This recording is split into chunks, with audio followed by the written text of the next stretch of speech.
البدع والأهواء، أهل البدع العقائدية وأهل البدع السياسية. نقول بيننا وبينكم السلف، بيننا وبينكم الكتب، كان فيقول البدع بيننا وبينكم. بسم الله الرحمن الرحيم. Kita lanjut ya ikhwan dalam bacaan Hiwar al-Wajiz. Tapi sebelumnya di sini ada pertanyaan tentang kerancuan yang mereka buat, yaitu di sana kata mereka ada beberapa orang dari kalangan salaf yang melakukan hal-hal yang baru, nggak ada di zaman Nabi, tapi kenapa kalian nggak menghukumi dengan bid'ah? Dan mereka akan mendatangkan beberapa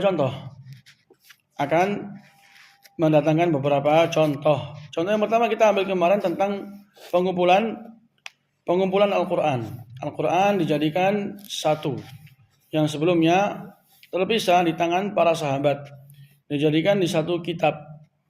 Bukankah hal ini termasuk hal yang baru yang tidak ada di zaman Nabi? Jawabannya na'am. Maka sudah kita bahas kemarin bahwasanya mengumpulkan Al-Quran dijadikan satu itu bukanlah bid'ah, karena itu adalah hal yang disepakati oleh para sahabat dan telah memiliki dasar dari Al-Quran. Allah Azza wa Jalla telah memberikan isyarat, inna alaina jam'ahu wa qur'anah. Jadi mengumpulkan Al-Quran dan juga penjagaannya itu alaina, atas kami. Jadi sudah ada sudah ada dasarnya dari Al-Quran dan juga kesepakatan para sahabat.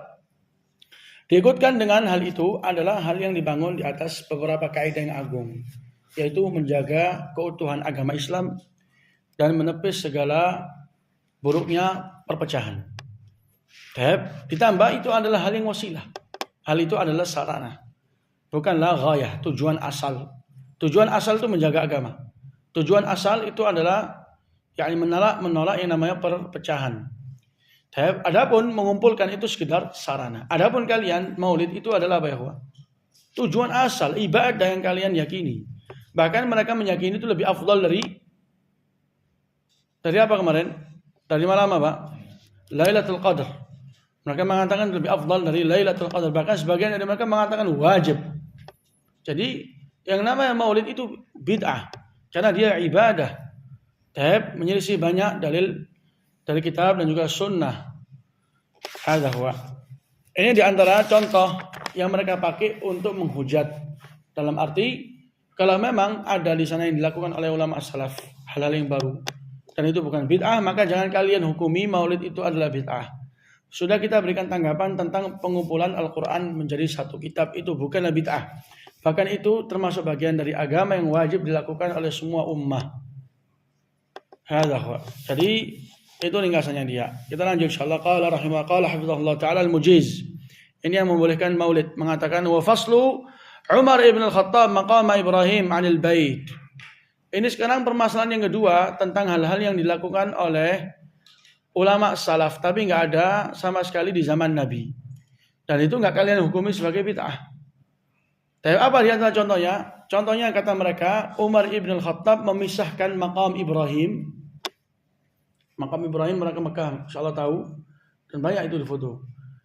Mereka mengatakan Umar ibn al-Khattab memisahkan maqam Ibrahim dari Ka'bah. Dari Ka'bah, dimundurkan ke belakang. Di mana hal ini kata mereka enggak ada di zaman Nabi. Wala juga di zamannya Abu Bakar As-Siddiq. Yaitu dipisahkan maqam Ibrahim dari Ka'bah. Antum tahu maqam Ibrahim? Artinya maqam itu tempat berdiri.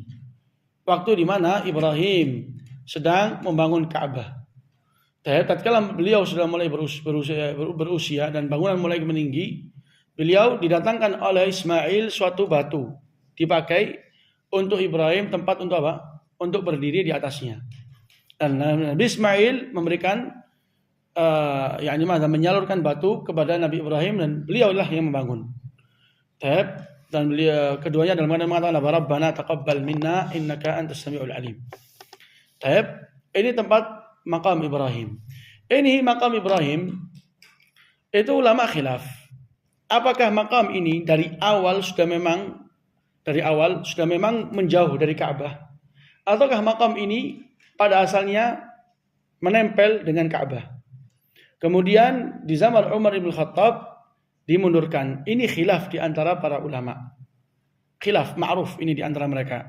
Jadi bagaimana makam Ibrahim ini? Karena memang itu di antara hal yang disyariatkan di waktu haji dan umrah melalui firasatnya Umar ibn Khattab. Kata Umar ibn Khattab, "Taib wafaqtu rabbi fi thalath." Ini menyocoki Tuhanku dalam 3 hal. Taib dalam hijab, dalam perkataannya asa rabbuhu in talaqakunna. Yang ketiga, wattakhidhu min maqami Ibrahim musalla. Jadikanlah makamnya Ibrahim itu sebagai tempat untuk sholat. Jadi makamnya di depannya itu. Selepas orang selesai tawaf, disunahkan untuk sholat di belakangnya makam.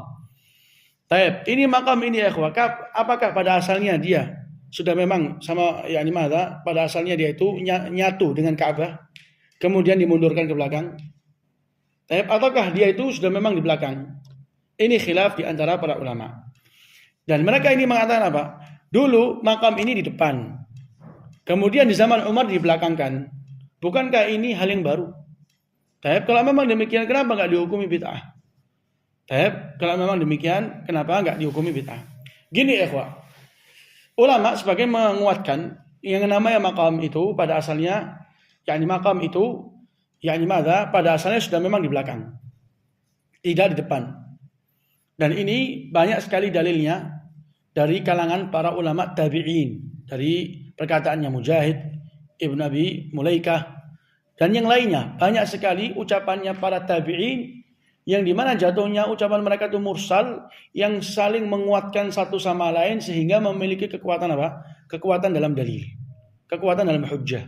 Karena saking banyaknya ulama tabi'in itu menegaskan bahwasanya yang namanya makam ini pada asalnya di belakang. Gak ada sama sekali makam di depan, di belakang dia. Tempatnya sudah itu. Tempatnya itu sudah memang di situ. Taib, ini pendapat yang pertama. Untuk pendapat yang ini apakah ada permasalahan? Enggak ada permasalahan. Umar bin Khattab enggak memindah. Itu memang pada asalnya di situ. Pun kalau seandainya kita sepakat sebagaimana perkataan muallif, al-mani in sahhal athar. Kalau seandainya apa yang antum sebutkan, makam itu pada asalnya di depan, kemudian dimundurkan, kalau seandainya benar, maka ada jawabannya yaitu yakni madza? Karena di sana ada keperluan yang mendesak Umar ibn Khattab untuk memundurkan yang namanya makam. Karena kalau seandainya tetap dibiarkan di depan sehingga dianjurkan untuk sholat di belakangnya, tentu akan mengganggu orang-orang yang tawaf. Ya apa enggak? Kalau seandainya makam ini Ka'bah, makamnya di belakangnya pas, dan orang dianjurkan untuk sholat di belakangnya, dan itu tempat untuk tawaf, tentu akan menghalangi, akan terjadi apa? yakni gangguan. Maka sama Umar bin Khattab sebagai bentuk untuk suatu maslahat bagi kaum muslimin secara umum, dan itu disaksikan oleh banyak para sahabat, maka itu bukanlah hal yang baru. Itu hal yang jatuhnya kepada al-maslahatu al-mursala. Al-maslahatu al-mursala yang telah disepakati oleh para sahabat atas kebenaran hal itu. Enggak ada satupun para sahabat yang mengingkari. Enggak ada satupun dari kalangan para sahabat yang mengingkari. Qala in sahhal athar, kalau memang athar itu benar, yaitu tentang Umar ibn Khattab memindah dari belakang dari depan ke belakang. Annal maqam kana mulsaqan bil Ka'bah, jadi makam itu dulu nempel dengan Ka'bah. Wa fasala Umar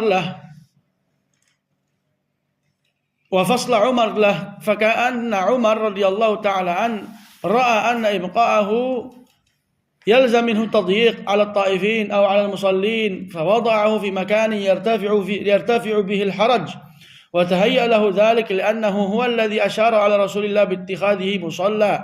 أضف إلى ذلك أنه لا منكر له من الصحابة على فصل المقام. Jadi kalau memang benar Umar itu memundurkan pertama di depan kemudian ditaruh ke belakang, maka itu adalah untuk menjauhkan mereka dari kesempitan atas orang-orang yang tawaf atau orang-orang yang sedang sholat. Kif dia sholat tapi orang akan lewat depan belakangnya. Mungkin bisa diangkut juga sama orang-orang yang tawaf nanti itu. Digusur, digendong. Digendong akhirnya. Akhirnya digusur, diusir dari tempatnya itu. Kalau seandainya sampai betul ditinggalkan di situ. Maka Umar bin Khattab beliau beristihad, dan ini disepakati oleh para sahabat, bahwasanya bagaimana makam ini dipindahkan ke tempat yang dengannya tidak menyempitkan orang sholat atau orang yang sedang tawaf. Tahu. Jadi ini sesuatu yang apa ya, ikhwah? Sesuatu yang sama sekali tidak bertentangan dengan syariat, bahkan selaras dengan syariat yang kembalinya kepada memudahkan. Dan sudah kita bahas di antara perbedaan antara maslahatul mursalah dengan bid'ah. Bid'ah itu kembalinya kepada menyusahkan, kalau maslahatul mursalah itu kembalinya kepada memudahkan. Hadza huwa. Qala al-Mujiz, ini contoh yang kedua. Sudah kita bahas. Untuk pendapat yang mengatakan bahwasanya makam itu pada asalnya di belakang. Makam itu pada asalnya di belakang, enggak ada iskal. Enggak ada di sana Umar Ibn Khattab memindahkan, dan ini kita sebutkan pendapat jumhur tabi'in. Jumhur tabi'in. Qala al-Mujiz wa ziyaratul adhan al-awwal yawm al-jum'ah. Ziyaratul adhan al-awwal yawm al-jum'ah. Qala al-Mani hadhihi ziyada ata biha Uthman ibn Affan radhiyallahu ta'ala anhu lamma ra'a an-nas kathuru. فجعل مؤذنا بالزوراء لكن لم يقره كل الصحابة. فابن عمر رضي الله تعالى عنهما يقول الأذان الأول يوم الجمعة بدعة، رواه ابن أبي شيبة بسند صحيح. Sekarang contoh yang ketiga ya, yang mereka pakai sebagai hujjah. Ayo sekarang kita lihat contoh yang ketiga, apa katanya? Di sana ada azan yang kedua atau azan yang pertama di hari Jumat, yang kita semua sepakat gak ada zaman Rasulullah. Jadi ada di antara para sahabat melakukan hal yang baru. Sedangkan kalian gak mengatakan itu adalah bid'ah. Maka kalian mengapa mengingkari maulidnya kita dalam keadaan kalian mendiamkan hal yang baru yang dilakukan sama Utsman ibn Affan? Maka jawabannya adalah ini azan yang pertama ini yang dilakukan, yang ada itu dilakukan oleh Utsman ibn Affan. Dikala beliau melihat bahwa manusia mulai semakin banyak, jumlah kaum muslimin semakin banyak dan semakin menyebar, nggak lagi satu tempat. Sehingga kalau seandainya azan itu dicukupkan di masjid, mungkin orang-orang yang tinggal di kejauhan tempat itu nggak akan sampai kepada mereka panggilan azan. Hadza huwa. Maka faja'ala mu'adzinan bizawra. Maka Utsman ibn Affan menjadikan seorang muadzin di tempat yang namanya zawra. Ini sekarang perbuatan ini itu adalah ijtihad. Ijtihadnya Utsman ibn Affan. Beliau memandang ini adalah hal yang baik. Ini adalah hal yang baik. Tapi ya ikhwah, hal ini tidaklah disepakati oleh semua para sahabat. Dengan bukti di sana ada yang mengatakan itu adalah bid'ah. Di antaranya adalah Ibnu Umar radhiyallahu taala anhuma. Beliau mengatakan al-adzan al-awwal yaum al-jum'ati bid'ah. Azan pertama di hari Jumat itu adalah bid'ah. Ini perkataannya Ibnu Umar. Ini perkataannya Ibnu Umar. Maka sebagaimana kita ketahui ya ikhwah, yang namanya azan itu termasuk bagian ibadah ataukah bukan? Ibadah. Ada dalamnya perintah, ada dalamnya ancaman, ada dalamnya keutamaan. Maka dia ini lebih dominan dan lebih tercium darinya itu bau ibadah. Maka untuk berkaitan dan bergantung kepada dalil itu lebih afdal daripada menambah-nambah meskipun di sana ada maslahat yang sedang dituntut. Maka Utsman ibn Affan itu ijtihad. Apabila dia benar, beliau benar, maka mendapatkan 2 pahala. Kalau salah mendapatkan 1 pahala. Tapi bagi orang yang selepas Utsman ibn Affan itu apabila tahu bahwasanya sunnah Nabi itu lebih penting dan lebih utama untuk dikedepankan, maka dia wajib mengikuti kebenaran dan meninggalkan kesalahan. Karena kalau seandainya dia tetap mengikuti Utsman ibn Affan, maka keadaannya dia nggak sama dengan Utsman ibn Affan. Utsman ibn Affan mujtahid. Dia itu sedang mencari kebenaran. Beliau sedang melihat apa yang terbaik bagi ummah. Hadza lain hal yang engkau yang mengikuti. Lain hal yang engkau yang mengikuti. Pun kalau seandainya kita katakan azannya Utsman ibn Affan itu hal yang dibolehkan, tapi ternyata enggak ada di sana suatu praktek yang sama. Di zaman sekarang semua praktek itu sangatlah berbeda. Pertama dari sisi keadaan, karena di zaman sekarang itu enggak lagi memerlukan yang namanya azan pertama. Karena tujuannya itu sudah memang apa ya, Pak? Sudah dihasilkan dengan sekedar mikrofon, akan sampai di pelosok kecamatan yang selanjutnya. Lain halnya di keadaan Utsman bin Affan yang enggak ada mikrofon zaman dahulu. Ini pertama. Kedua, Utsman meletak muadzin di luar masjid di tempat perlu yang disampaikan apa? Azan. Zaman sekarang enggak. Yang azan pertama itu di samping khatib. Di masjid itu sendiri. Jadi kalau mereka itu ingin betul mempraktekkan sunnah, maka seharusnya menarik mikrofon itu kemana? Ke pasar, ke tempat kerumunan manusia, ditarik mikrofon ke sana, Kemudian mereka adzan. Nah, di sini baru benar istidlalnya mereka dengan perbuatannya Utsman karena sama. Ini enggak di masjid di sampingnya khatib adzan pertama. Habis adzan pertama apa yang mereka lakukan? Salat lagi 2 rakaat. Tapi dari mana ini? Maka bid'ah itu ya ikhwah akan menarik kepada bid'ah yang lain. Sebagaimana sunnah mengundang orang untuk melakukan sunnah yang lain. Jadi azannya Utsman itu enggak disepakati, enggak disetujui oleh semua para sahabat. Dan itu adalah ibadah yang lebih pantas untuk kita bergantung kepada sunnah Rasul. Bukan sarana ini. Ini sekarang ibadah jatuhnya. Ini jatuhnya ibadah. Dan Ibnu Umar telah mendahului kita bahwa beliau mengatakan itu adalah bid'ah. Ibnu Umar. Jadi beliau mendapatkan 1 pahala. Utsman Ibn Affan mendapatkan 1 pahala. Adapun orang yang selanjutnya yang telah jelas bagi dia kebenaran dan tetap melakukan adzan yang pertama, maka enggak lagi masuk dalam keutamaan tersebut. Mendapatkan 1 pahala yang ada malah tercela. Pun kalau kita setujui, maka wajib dia menyamai tata caranya Utsman. Tapi andak ya akhi, kalau antum ditanya misalnya Taufik, bukankah Rasulullah alaihi salatu wasallam mengatakan fa'alaikum bisunnati wa sunnatil khulafa'ir rasyidin al-mahdiyyin. Andalah kalian itu berpegang teguh dengan sunnahku dan sunnah para penggantiku dari kalangan khulafa ar-rasyidin. Rasyidin yang mendapatkan hidayah dan bimbingan. Bukankah di sini dalil bahwa kita itu diperintahkan untuk mengikuti sunnahnya khulafa ar-rasyidin dan Utsman salah satu dari mereka?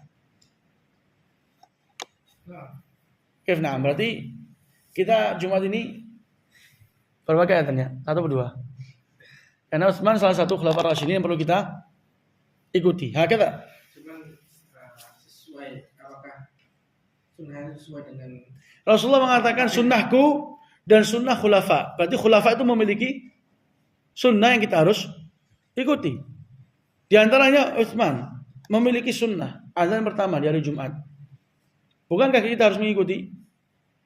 Apabila sunnah tadi mendapat persetujuan Rasulullah menerangkan di situ ada 2 sunnah. Sunnah Nabi dan sunnah khulafa. Jadi mereka memiliki sunnah. Apabila maka sunnah khulafa rasyidin ini dilakukan apabila disetujui oleh sahabat yang Enggak ada perselisihan, enggak ada penyelisihan di sana.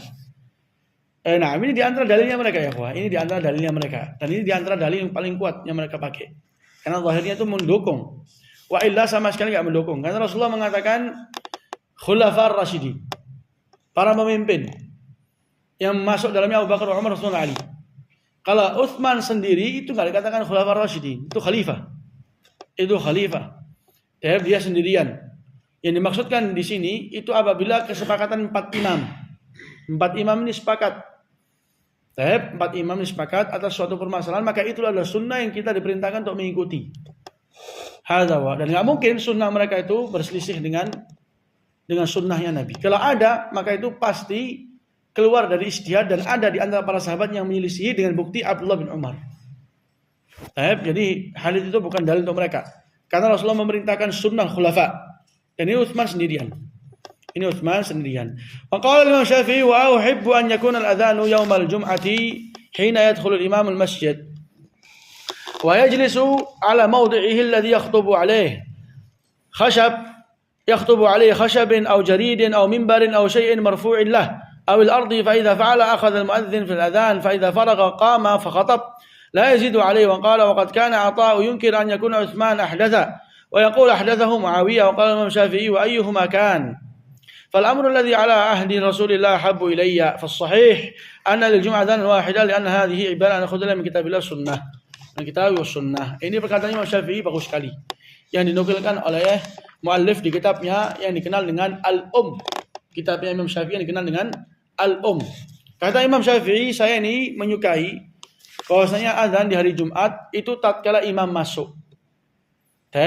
Di mana imam itu duduk di tempat dia khutbah, baik itu dibuat dari kayu atau dari pelepah atau dari mimbar atau apapun yang marfu, yang terangkat atau di atas tanah kalau memang enggak memiliki. Kalau seandainya khatib tadi itu sudah berdiri tempatnya untuk khutbah, maka hendaklah seorang muadzin azan. Kalau dia selesai azan, maka imam tersebut, khatib tersebut berdiri kemudian khutbah. tidak menambah di atas ini apapun. Ini perkataan siapa? Imam Syafi'i. Kata Imam Syafi'i, zahir di sini Ibnu Abi Rabah itu mengingkari perkataan yang mengatakan bahwasanya yang mendatangkan azan pertama itu Utsman. Kata la, ini bukan Utsman. Tapi telah diriwayatkan yang mendatangkan azan pertama itu Muawiyah. Kata Imam Syafi'i apa? Siapapun baik Muawiyah atau Utsman, maka suatu perkara yang ada di zaman Rasulullah itu lebih kita cintai. Ini perkataan siapa ini? Imam Syafi'i. Beliau mengatakan yang ada di zaman Nabi lebih kita cintai. Baik itu yang mendatangkan Utsman atau Muawiyah. Siapa yang duluan menjadi pemerintah? Utsman atau Muawiyah? Utsman dulu. Kapan Muawiyah itu? Setelah Ali pergantian anak Hasan. Naam, selepas Hasan. Tapi Hasan mengambil pemerintahan dari bapaknya. Kemudian Hasan memimpin beberapa lama? Berapa lama Hasan memimpin sebagai pemerintah? Khalifah? 6 bulan. Kemudian diberikan kepada Muawiyah. Kenapa diberikan kepada Muawiyah? Kenapa diberikan kepada Muawiyah untuk menjaga keutuhan darah kaum muslimin? Karena di waktu itu, yang lebih mayoritas itu lebih banyak itu kaum Bani Umayyah. Kaum Bani Umayyah dan Muawiyah bagian dari mereka. Maka di antara siasat yang baik itu Hasan memberikan demi menjaga darah kaum muslimin. Intinya bagaimana ya ikhwah? Siapapun yang mendatangkan azan tersebut, Utsman atau Muawiyah, kata Imam Syafi'i, yang ada di zaman Nabi lebih kita cintai, maka wajib atas seseorang mempraktekkan apa tadi itu. Azannya kapan? Waktu khatib datang. Berdiri di tempatnya. Kemudian dia azan, khatib berdiri, kemudian memberikan apa? Ceramah. Kata Imam Syafi'i, la yazidu alaih. Enggak perlu lagi ditambah di atas ini. Maka yang benar itu adalah Jumat itu memiliki satu azan. Dan ini adalah suatu ibadah ya ikhwah, azan itu wajib dibangun di atas kitab dan sunnah. Rasulullah mengetahui enggak bahwasanya umatnya akan membesar, umatnya itu akan mengembang. Tahu enggak tahu? Naam, kata Rasulullah, zuyaliyal ardu masyariquha wa magharibuha. Telah dilihatkan apa? Kepada Rasulullah itu bumi di mana umatnya terbentangkan di timur dan di barat. Di mana mereka nanti akan mendapatkan harta rampasan dari Kisra wa Kaisar. Artinya Rasul tahu umatnya ini akan menjadi umat yang besar. Dan juga di hadis Ibn Abbas, Rasulullah waktu di Isra Mi'raj melihat suatu umat yang sangat banyak. Dikira itu adalah umatnya, ternyata umatnya Musa. Kemudian Rasulullah diangkat lagi umat sangat banyak di suatu arah. Diangkat lagi di arah yang lain. Kemudian diangkat lagi di arah yang lain. Kata Rasulullah, kata Jibril, ini adalah umatmu. Tahu Rasulullah umatnya akan mengembang, akan banyak. Tapi Rasulullah nggak ada memberikan suatu arahan atau wasiat. Nanti kalau sudah banyak, adanya 2 kali. Hadza huwa, ini insyaallah pelajaran kita malam ini. Subhanakallahumma rabbana wa bihamdika, la ilaha illa anta, astaghfiruka wa atubu ilaik.